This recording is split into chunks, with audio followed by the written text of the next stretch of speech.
He's an architect experienced in steel structures. Now Richard Gage is touring the country with a controversial message about September 11th. Richard Gage is here to show us why he's calling for a more thorough investigation into the collapse of the World Trade Center buildings. Thank you so much for joining us. You're very welcome. It's great to be here. Well, first of all, give us a little bit more about your background.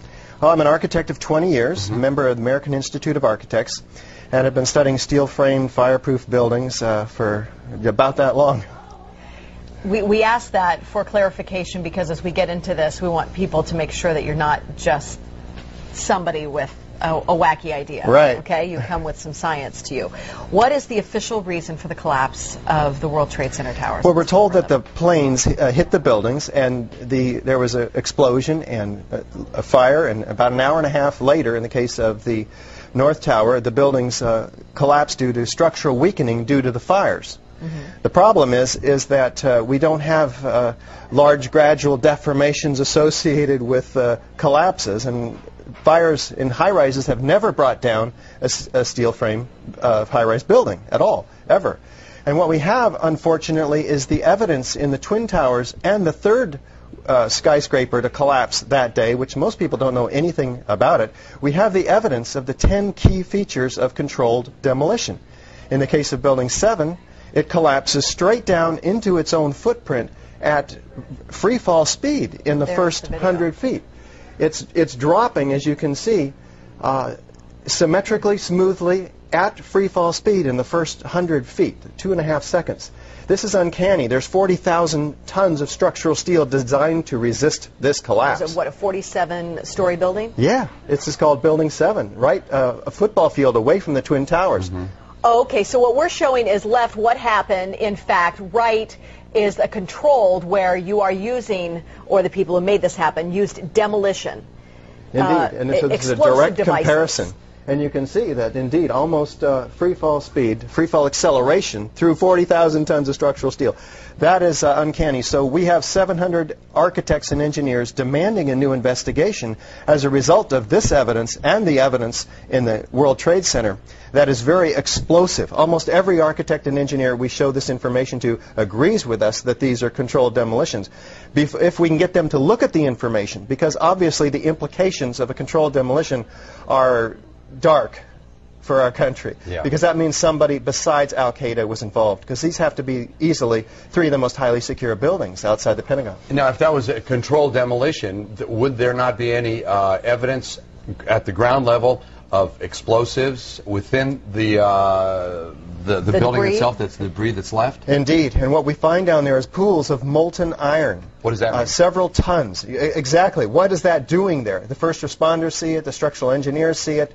It's documented by FEMA, the melting of steel. Normal office fires is what's supposed to have brought these buildings down, along with jet plane impacts. But jet fuel and office fires don't produce molten iron or molten steel. It doesn't begin to melt until 3,000 degrees. But what we have is the fires only produce maybe 1,600 degrees. So what produced all that molten iron? Well, it has in it the chemical evidence of a special incendiary, which is thermite, a high-tech incendiary used to cut through steel like a hot knife through butter.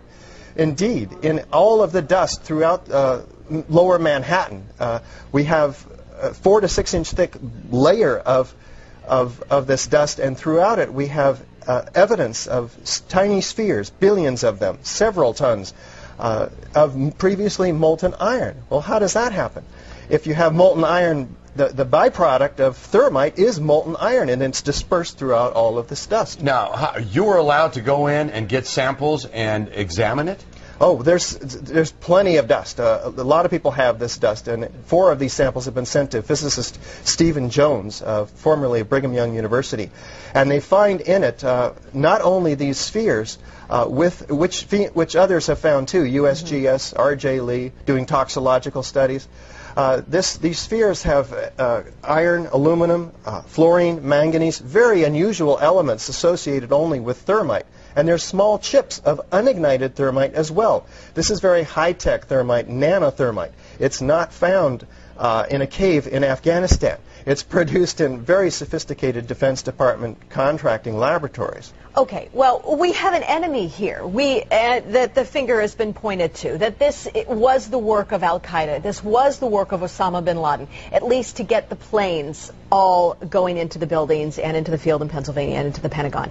Is there no way that they then could still be the enemy that placed those in the buildings first and then did the incendiary device via a plane second? Right. Well, what you have to ask is who had access to the buildings? Did Al-Qaeda have access to these highly secure buildings? Probably not. Did they have access to sophisticated nanothermite, where the particles are 1,000 times smaller than a human hair? Probably not. Somebody else has to be investigated, and that's why we have 700 architects and engineers demanding a real investigation. We don't have the whole theory as to how this happened, who did it, why. We just lay out the facts like we did last night in the Veterans Memorial Auditorium, and we demand a real investigation, and they'll find out who, why, how, etc. Okay. Then let me ask you, I'm person X. I want to place something in one of those buildings. Where would I carry it? How big would it be? Is it that visible that I would be spotted by security? Or could I place it in one of my tooth fillings? Yeah. We're talking about several tons of nanothermite and ordinary thermite. One would have to have access through security. So the security company involved for the World Trade Center should be thoroughly investigated. And it turns out to be Securicom, Stratosec. Somebody should look and see who's on the board of those companies. Some very interesting individuals turn out to be. In addition, one would have to have the cover of, say, an elevator modernization, which was, in fact, going on 9 months prior to 9/11, so that there were workers throughout the World Trade Center and had access to the hoistway, which is immediately adjacent to the core columns and beams in the building. You're not trying to freak out the country, but you can't help but feel a little freaked out by this. Yeah, you're getting it. Yeah. And, of course, this is something we want to talk with you about a whole lot more, and we're out of time. But we do have a great deal of information on our website, kmph.com. Thank you very much for your time today. You're so welcome. Thank you for opening up a lot to think about. We'll be right back. Results are in, people. Now, this is my favorite pie chart. You guys are going to love this.